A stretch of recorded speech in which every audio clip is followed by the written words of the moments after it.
Hey, good morning, Internet! J'ai envie de faire une toute petite capsule sur un sujet important. Ok? Un sujet qui fait chier, en fait. Ok?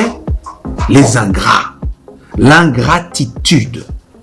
Fréquenter une personne qui n'apprécie pas les efforts qu'on fait pour elle, ça a tendance à gâcher le goût de la sauce, n'est-ce pas? J'ai deux choses à partager avec vous.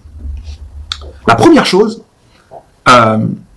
c'est que quand on arrive à ce stade-là, quand on arrive au stade où on fait des efforts, quand on arrive au stade où on se plie en quatre pour quelqu'un, mais que la personne dit « mais tu t'es même pas plié en 8 », il faut l'asseoir, cette personne, et lui dire « tu sais, tu as peut-être eu la chance de grandir dans un environnement avec des frères et sœurs, des parents, des amis, des voisins, j'en sais rien, qui t'ont dit « tu es une princesse » ou « tu es un prince » ou « tu es génial et on va se plier en 24 pour toi ». Mais la réalité, c'est que on t'a menti, le monde ne fonctionne pas comme ça. La réalité, c'est que personne ne te doit rien. Donc vous devez vous asseoir avec ces gens et leur dire hey, « en vrai de vrai, je te dois rien. Et je te donne des choses que je ne donne pas à tout le monde. Donc j'apprécierais que tu les apprécies. » Ok? Et si tu n'es pas capable de les apprécier, bah, je risque de ne plus me plier du tout. Ce sont des discussions qu'il faut avoir. Si les gens ne sont pas capables d'apprécier ce que tu leur donnes, tu dois leur enlever pour qu'ils comprennent que, hey, en vrai, c'était pas gratuit, c'était pas d'office. Non, c'est pas d'office. Ça, c'est de la sympathie. Soit tu l'apprécies et je continue, soit tu l'apprécies pas et j'arrête de faire des efforts. Grand 1, c'est ça. Deuxième chose, et tiens-toi bien, assieds-toi bien, tiens bien ton téléphone si tu es avec ton téléphone. C'est quoi, je vais dans la fenêtre pour bien pouvoir te dire la deuxième chose. Parce que la deuxième chose, c'est pas rien. Tu es, toi aussi, ingrat ou ingrate. Alors, je sais que tu ne le reçois pas parce que tu dis non, moi je suis hyper.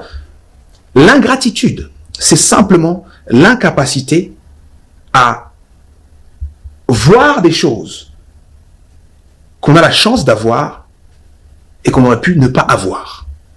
C'est pas quelque chose qu'on fait volontairement, l'ingratitude. On se focalise juste sur ce qui manque, et on devient ingrat. Je veux que tu réalises une chose. C'est peut-être vis-à-vis de cette relation, c'est peut-être vis-à-vis de tes relations de famille, de tes relations amicales, c'est peut-être vis-à-vis de ta situation professionnelle, c'est peut-être vis-à-vis de l'univers, de ta santé, de ta situation financière, mais en réalité, la solution, ce n'est pas tant indexer, c'est pratiquer la gratitude.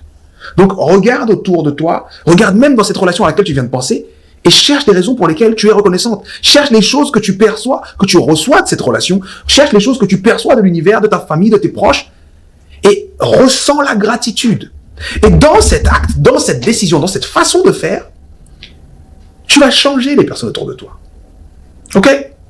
C'était une petite vidéo très rapide sur le thème de l'ingratitude. Le premier message, c'est confronte les personnes qui abusent. Mais surtout, rappelle-toi que toi aussi tu l'es. Toi aussi tu l'es. Quand tu croises un ingrat, c'est l'occasion pour toi de dire mais qu'est-ce que moi, je suis en train de louper? Pourquoi est-ce que je suis pas heureux? Pourquoi est-ce que je ne me réjouis pas de tout ce que j'ai, de tout ce que je vis et tout ça? Ok? Je te laisse cogiter à tout ça. Je te souhaite de passer une merveilleuse journée pleine de gratitude. Identifie les choses que tu reçois, identifie les choses que tu peux donner, identifie les choses que tu as et que d'autres n'ont pas. Et dis merci. Si c'est une relation, dis merci à la personne avec qui tu es en relation. Si ça vient de Dieu ou de l'univers, dis merci à Dieu ou à l'univers. But just be grateful. Ok? Allez, ciao, ciao.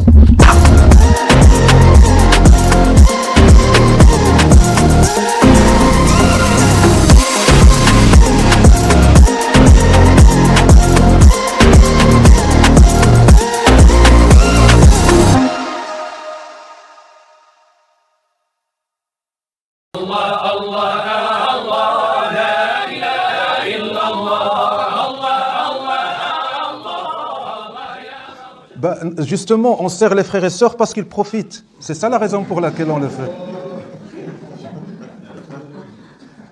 Alhamdoulilah, c'est une opportunité.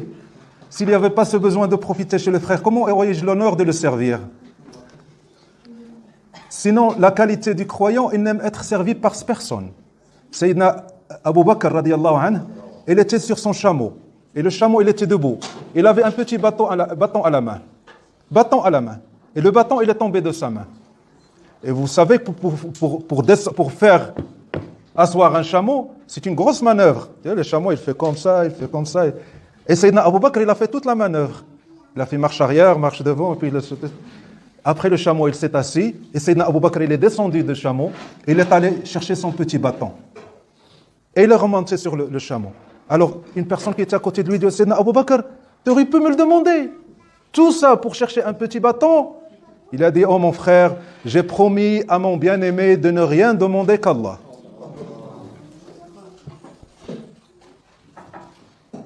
Alhamdoulilah, c'est une bénédiction qu'il y a des gens autour de nous qui veulent profiter. Parce que quand on rend service, il ne faut pas voir le frère ou la sœur. Il faut voir qui? Allah. Moi, ce n'est pas pour toi que je fais ça. Et quand on fait les choses pour les gens, on est déçu et malheureux. Parce que c'est toujours ingrat. C'est une règle. C'est une règle. Si tu veux faire du bien et tu ne veux pas d'ingratitude, ne fais rien. L'ingratitude est une règle dans le comportement avec les frères et les sœurs. Et je ne parle pas des frères et sœurs dehors, de vous, entre vous ici. Masha'Allah, awliya Allah. Qu'est-ce que vous avez chanté tout à l'heure? Antumu awliya Allah. Nous. Nous, pas dehors. Quand quelqu'un vient dans un groupe de cheminement, ou là de science, ou là de charia, la première épreuve qu'il va subir, c'est l'épreuve des frères et des sœurs. C'est ta porte d'entrée et c'est ta porte de sortie. Le frère et la sœur. Et quand tu sers le frère et la sœur, c'est automatiquement ingrat. Pourquoi? Il y a une sagesse. Pourquoi Allah il a instauré cette loi?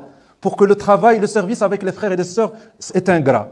Parce que quand tu veux faire quelque chose à quelqu'un, un bien, tu rends un service. Tu viens, tu me demandes un service, je te le rends. Je te rends un service. Tu avais un problème, je t'aide, tu le résous. Comment tu t'appelles? Mehdi. Je te rends ce service.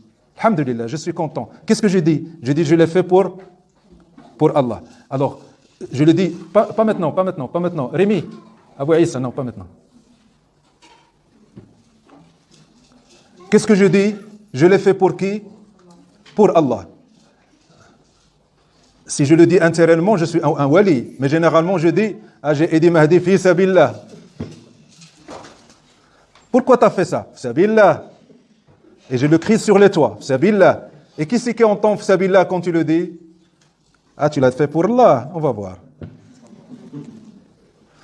Après quelques jours, moi j'ai besoin d'un service. Il n'y a personne qui peut me rendre ce service que Mahdi. Et je viens chez Mahdi, et c'est très facile pour lui pour me rendre ce service. Mahdi, s'il te plaît, tu peux me rendre ce service? Il me dit non, je ne peux pas. Je suis occupé, j'ai mes travail. Quelle est la première réflexion que je vais avoir? On est tous dans le même maqam, hein? Qu'est-ce que la première réflexion que je vais dire? Je l'ai aidé, et c'était beaucoup plus sérieux, c'était beaucoup plus grave. Moi, je viens pour une futilité, ne veut pas me rendre le service. Où est-ce qu'elle est partie, Fissabillah? C'était pour moi ou bien Fissabillah? Donc, l'ingratitude est une épreuve. Pour celui qui prétend servir pour Allah, pour tester sa sincérité. Je l'ai fait pour Allah. Point, c'est tout. Et tu dois l'oublier. Et parmi, je vais mettre un peu la barre haute, parmi les signes qu'un acte est sincère avec Allah, c'est après l'avoir fait, tu l'oublies. Et tu l'oublies sans effort quand tu es avec Allah. Tu l'oublies.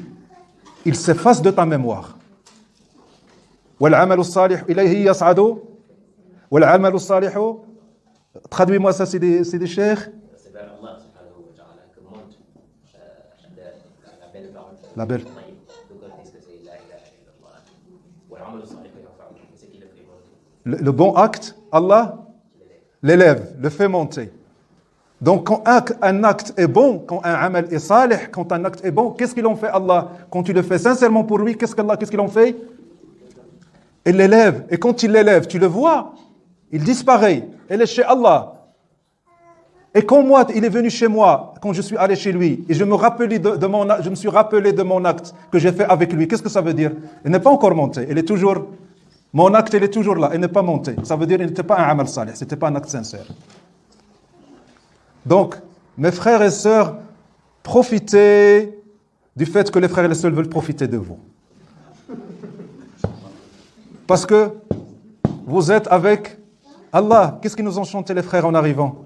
Antum ma'allah ou antum awliya Allah, antum. C'est de belles paroles. Mais est-ce qu'on en est vraiment? Mais si tu te sens incapable de faire quelque chose pour Allah, tu ne le fais pas. Ne le fais pas. La yukallifu Allahu nafsan illa wus'aha. Allah ne fait supporter à une âme que ce qu'il peut supporter. Mais si tu veux Allah, il faut payer un peu de sa personne. C'est comme ça.